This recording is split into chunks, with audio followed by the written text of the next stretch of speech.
Bro full stock டெவலப்பர்னா என்ன, அதுக்கு என்னெல்லாம் படித்தா நம்ம ஃபுல் ஸ்டாக் டெவலப்பர் ஆகலாம் அண்ட் ஃபுல் ஸ்டாக் டெவலப்பர் பற்றின ஃபுல் டீட்டெயில் இந்த வீடியோ நான் கிளியராகவே பண்ணியிருக்கேன். நீங்கள் ஸ்கிப் பண்ணாமல் பாருங்கள், எண்டிங்கில் கண்டிப்பாக உங்களுக்கு ஒரு ஐடியா கிடைக்கும்.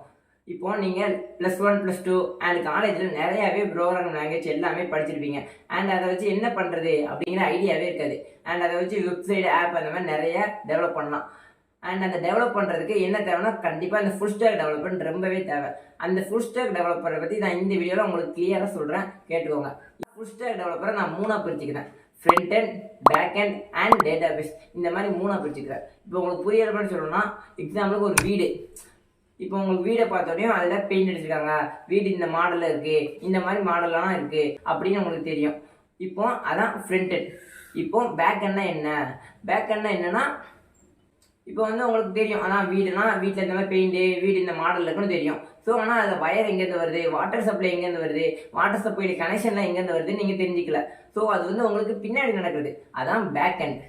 இப்போ டேட்டாபேஸ்னால் என்னென்னு பார்க்கணும். இப்போ இந்த வீட்டுக்கு தேவையான கரண்ட்டு வாட்டர் எல்லாமே எங்கேருந்து வரும்.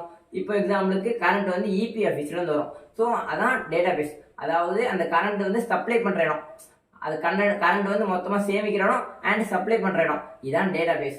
இப்போ front and back and database அப்படின்னா உங்களுக்கு ஒரு ஐடியா கிடைச்சிருக்கும். இப்போ front and database and back and இதுக்கு என்னென்னா படித்தா நம்ம ஃபுல் ஸ்டாக் டெவலப்பர் ஆகலாம் அப்படிங்கிற ஐடியா சொல்கிறேன், நோட் பண்ணிக்கோங்க. இப்போ ஃப்ரண்ட் எண்டுக்கு HTML, CSS, JavaScript இந்த மாதிரி நிறைய லாங்குவேஜ் படித்தா நீங்கள் ஃப்ரண்ட் அண்ட் ஈஸியாகவே கற்றுக்கலாம்.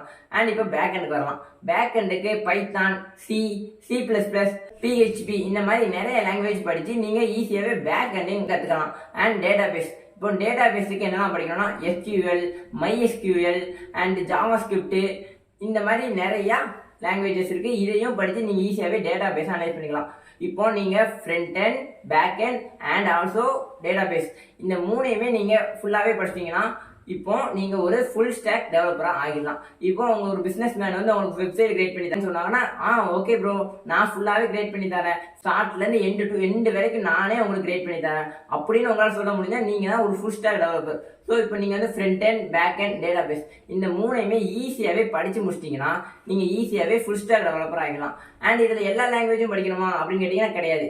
உங்களுக்கு பிடிச்ச அண்ட் ஈஸியாக இருக்கிற ஏதாவது ஒரு லாங்குவேஜ் எடுத்து ஃபுல்லாமே படிச்சிங்கன்னா ஈஸியாகவே ஃபுல் ஸ்டாக் டெவலப்பர் ஆகிடலாம்.